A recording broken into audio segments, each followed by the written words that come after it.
lanjutkan kembali untuk mendengarkan penampilan dari adik kita Ahmad Pandu Atmaja, utusan dari TPQ Sabilul Jannah yang sudah hadir ya di studio kita. Sapa terlebih dahulu. Assalamualaikum warahmatullahi wabarakatuh. Waalaikumsalam. Ya, bagaimana kabarnya sayang? Alhamdulillah. Alhamdulillah, sehat semangat ya. Puasa hari ini? Puasa. Iya, ini pengalaman yang keberapa nih mengikuti lomba dai cilik? Yang pertama. Yang pertama. Sudah bisa kita mulai?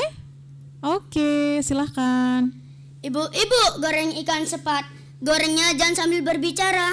Jawab salam dengan semangat sebagai awal pembuka acara. Assalamualaikum warahmatullahi wabarakatuh. Hamdan wa syukran lillah, salatan wa salaman ala rasulillah, amma ba'du.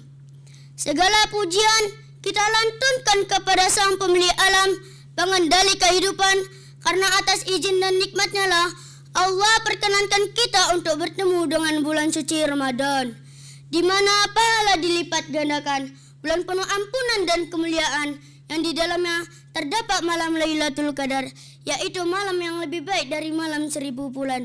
Salawat beriringan dengan salam, tak lupa pula kita hadiahkan kepada seorang junjungan alam yang membawa kebenaran Islam dengan penuh perjuangan dan pengorbanan hingga sampai nikmat iman ini kepada kita semua. Siapakah beliau? Dia tak lain dan tak bukan baginda Rasulullah Muhammad sallallahu alaihi wasallam yang syafaatnya kelak kita harapkan. Maka marilah kita bersalawat kepada beliau dengan mengucapkan Allahumma sholli ala Muhammad wa ala ali sayyidina Muhammad. Bapak dan juri, kaum muslimin wal muslimat, pendengar radio Extra FM yang dimuliakan oleh Allah, izinkanlah saya untuk membawakan sebuah pidato yang berjudul Ganti Status di Bulan Berkah. Mungkin sebagian dari kita, status yang kita pikirkan adalah apa yang sering kita upload di sosmed. Status WhatsApp, status Instagram, status Facebook, ataupun sosial media lainnya. Namun, status yang saya maksud di sini bukan itu. Kalau itu mah, foto selfie saja sudah bisa jadi status. Status di sini bukan sekedar pajangan yang dilihat oleh orang ataupun mendapat like dan komentar ribuan. Status yang saya maksud lebih dari sekedar mencari hiburan di tengah bobroknya kehidupan bersosial dan berbudaya di masa kini, di mana rasa malu sudah hilang dari urat nadi, berjoget tiktak kanan dan ke kiri.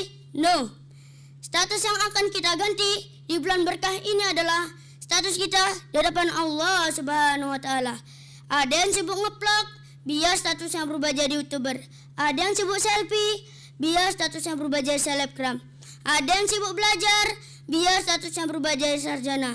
Ada yang sibuk bekerja, biar statusnya berubah dari karyawan jadi atasan. Bahkan ada yang sibuk cari jodoh, biar gak dikatain jomblo. Begitu terus kesibukan kita sekarang, selalu sibuk mencari status, sampai sering kita lupa sebagaimana status kita di hadapan Allah. Pernah gak sih kita mikir seperti apa status kita di hadapan Allah? Di zaman Nabi, orang-orang juga sibuk cari status. Kenal sama Hamzah bin Abdul Muthalib. Dan apa statusnya di hadapan Allah? Dia adalah Asadullah, singa Allah. Singa biasa aja sudah keren banget, kuat, gagah, perkasa, luar biasa, dan merajai. Nah, ini ada manusia yang digelari sebagai singanya pemilik dunia. Singanya Allah, sang maha pencipta segalanya. Gak kebayangkan begitu luar biasanya beliau. Dialah komandan perang Badar, di mana 300 kaum muslimin melawan 1000 tentara kaum kafir. Dan pada saat itu, kaum muslimin meraih kemenangan yang gemilang. Dan lebih spesial lagi, Rasulullah SAW bersabda, Hamzah adalah pemimpin para syuhada di hari kiamat. Hadis riwayat Al-Hakim.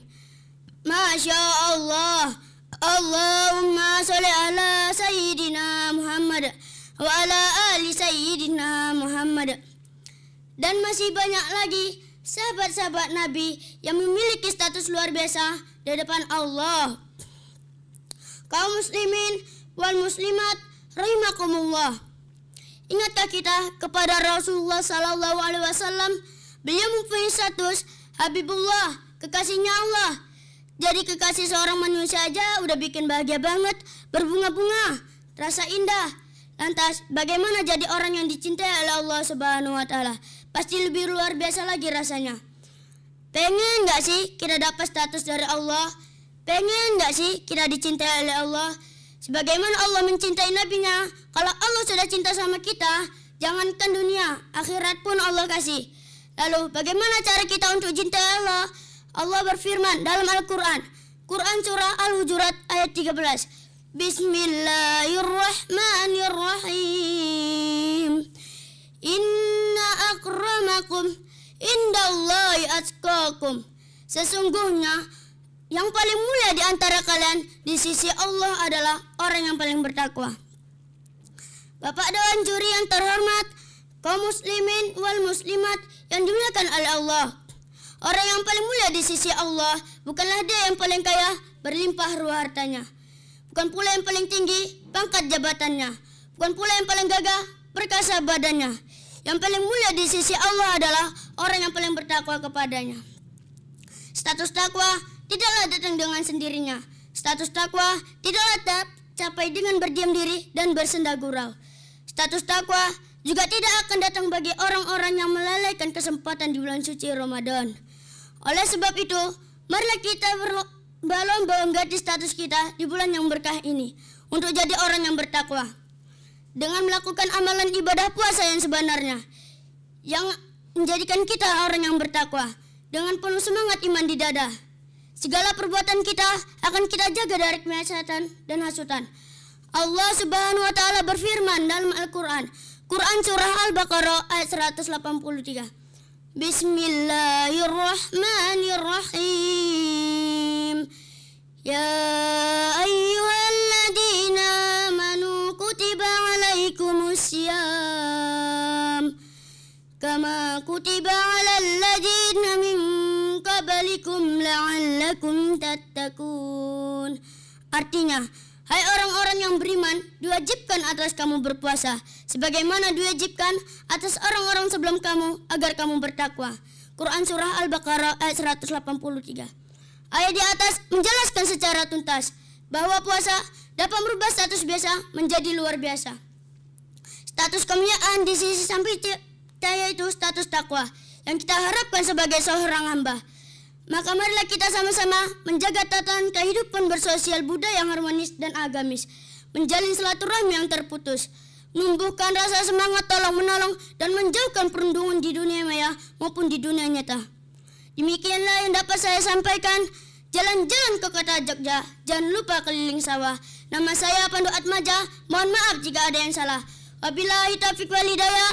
Assalamualaikum warahmatullahi wabarakatuh. Waalaikumsalam warahmatullahi wabarakatuh. Baru saja penampilan dari adik kita Ahmad Pandu Atmaja. Dan kita dengarkan juga seperti apa komentar dari kedua dewan juri kita. Yang pertama komentar dari Ustadz Ali Basir SAG MAG. Kepada Pak Ustadz dipersilahkan. Terima kasih Naya. Assalamualaikum Ahmad Pandu Atmaja. Waalaikumsalam. Alhamdulillah. Bagus sekali judulnya. Apa judulnya tadi nih? Ganti status di bulan. Boleh tanya Ustadz, kenapa judulnya ganti status di bulan Ramadan? Kenapa ini dipilih judulnya? Nah, berarti ada apa dengan ini ya? Baik, tapi judul ceramahnya menarik ya, itu satu poin bagi kamu. Tetap membuka ceramahnya dengan salam. Tadi mulainya dengan apa tadi? Pantun. Gimana pantunnya? Ibu goreng ikan sepat, gorengnya jangan sambil berbicara. Jawablah salam dengan semangat sebagai awal pembuka acara. Ya, tetap mulai dengan salam ya. Kemudian bersyukur kepada Allah, alhamdulillah. Kemudian berselawat kepada Rasulullah ya. Sudah bagus nih. Ini tema kamu ini juga memberikan semangat dan sindiran juga nih bagi para pecinta medsos ini. Nah, coba ulang kembali tadi ada kata-katanya. Gimana tuh selama Ramadan gimana? Yaitu sibuk dengan ngeplok gimana tadi? Ada yang sibuk ngeplok apa tadi? Ada yang sibuk ngeplok biar statusnya berubah jadi YouTuber. Ada yang sibuk selfie biar statusnya berubah jadi selebgram. Ada yang sibuk belajar biar statusnya berubah jadi sarjana. Ada yang sibuk bekerja biar statusnya berubah dari karyawan jadi atasan. Baik.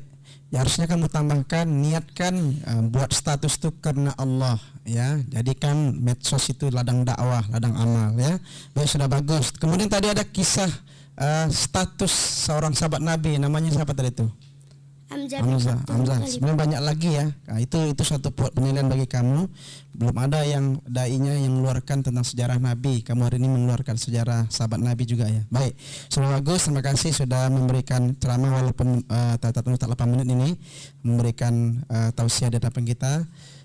Tadi ada pantunnya, ujungnya kemana tadi itu? Jalan-jalan kemana tadi itu? Jalan-jalan ke kota Jogja. Coba ulang lagi, jalan-jalan. Jalan-jalan ke kota Jogja. Jangan lupa keliling sawah. Nama saya Pandu Atmaja. Mohon maaf jika ada yang salah. Baik, kalau berjalan ke kota Jogja, jangan tahu salah pergi ke sawah. Ceramah Ananda Pandu Atmaja sungguh membawa berkah. Terima kasih. Insya Allah, amin. Alhamdulillah. Makasih Pak Ustadz untuk komentarnya. Dan komentar yang kedua yaitu Ustadz Ar-Rafi Munir MAG kepada Pak Ustadz, dipersilahkan. Ahmad Pandu Atmaja. Assalamualaikum nak. Waalaikumsalam. Ya, alhamdulillah sudah tampil pertama di radio ini ya. Ya. Kelas berapa sekolahnya? Kelas 6. Kelas 6 ya. Ini judulnya tadi apa? Mengganti status. Ganti status di bulan berkah ya. Saya punya saran supaya jangan lama judul ini kan terlalu umum kan. Kalau boleh langsung aja to the point judulnya. Umpamanya kalau tadi ganti status di bulan berkah, langsung meraih status muttaqin di bulan berkah. Jadi jelas nampak dia to the point. Jadi meraih status muttaqin, karena memang bahasannya untuk menjadi takwa kan. Jadi bahasan boleh seperti tadi, tapi judul ini terlalu umum kan, mengganti status bulan berkah. Jadi meraih status muttaqin di bulan berkah itu satu. Kemudian retorikanya sudah bagus, gerak tangan, cuman ada tempo yang tidak stabil, kadang kecepatan, kadang apa ya, itu dia stabilkan dia nak ya, stabil aja supaya enak kita dengar. Jadi ada yang lambat, ada yang kecepatan, itu sudah ya. Kemudian letakkan ayat Al-Quran itu jangan di penghujung apa, di penghujung akhir ceramah, taruh di depan. Umpamanya ada 2 ayat ini, karena Anda ingin meraih memetakin, letakkan ayat Al-Quran itu di depannya langsung. Inna akramakum indallahi atqakum, itu taruh di depan. Setelah kita muji Allah, berselawat, baca Al-Qurannya, itu menjadi dasar pidato Anda. Apa arti inna akramakum tadi nak? Coba artinya inna akramakum indallahi atqakum. Sesungguhnya yang paling mulia di antara kalian di sisi Allah adalah orang yang paling bertakwa. Iya, itu dia, karena memang ingin menjadi status takwa muttaqin. Ayat itu taruh depan, jangan di ujung. Dari situlah kita mengembangkan ceramah kita. Kemudian digandengkan dengan ayat puasa tadi. Ayat puasa malah ayat paling terakhir dibuat lagi kan. Ayat terakhir menjelang penutup ya, taruh dia di depan itu, 2 ayat itu sudah sebagai dasar ceramah Ananda kami kan. Kemudian jelaskan sedikit takwa itu apa, coba apa itu maksud dengan takwa. Tadi kan umum kali, kan nggak ada penjelasannya takwa itu apa. Kemudian ciri-ciri orang bertakwa itu apa, ciri-cirinya ya kan. Jadi kalau kita ingin meraih status muttaqin, takwa itu apa dengan ciri ini orang kan bisa memilah. Oh kalau begitu supaya bisa menjadi muttaqin ini harus saya lakukan kan. Oke. Tapi secara umum sudah berani, sudah bagus ya. Tinggal nanti sistem pengaturan teks naskah pidato ini aja ya, di rocker dia biar enak didengar ya. Baik, terima kasih ya. Iya, terima kasih Pak Ustadz untuk komentarnya, dan tuntas sudah ya kebersamaan kita di program Lomba Dai Cilik 1443 Hijriah.